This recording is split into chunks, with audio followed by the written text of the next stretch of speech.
ગુજરાતમાં 3.5 મહિના સુધી ચાલેલી એસઆઈઆરની કામગીરી બાદ આજે 17 ફેબ્રુઆરી અંતિમ યાદી જાહેર કરવામાં આવી છે।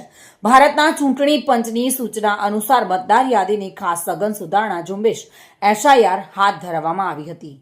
બીએલઓ દ્વારા સતત ડોર ટુ ડોર સર્વે કરવામાં આવ્યો હતો, જેમાં અવસાન પામેલા, કાયમી ધોરણે સ્થળાંતર કરેલા તથા 2 જગ્યાએ મતદાર તરીકે નોંધાયેલા મતદારોને ઓળખવામાં આવ્યા હતા।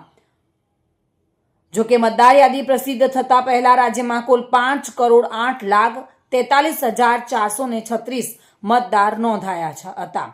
જો કે ડ્રાફ્ટ મતદાર યાદી પ્રસિદ્ધ થયા બાદ કુલ મતદારોની સંખ્યા 4,34,70,109 રહી હતી। અંતિમ મતદાર યાદીમાં 4,40,30,725 મતદારોના નામ રહ્યા છે। આમ ડ્રાફ્ટ મતદાર યાદીની પ્રસિદ્ધ થયા બાદ 5,60,000 મતદારોનો વધારો આખરી મતદાર યાદીમાં જોવા મળી રહ્યો છે।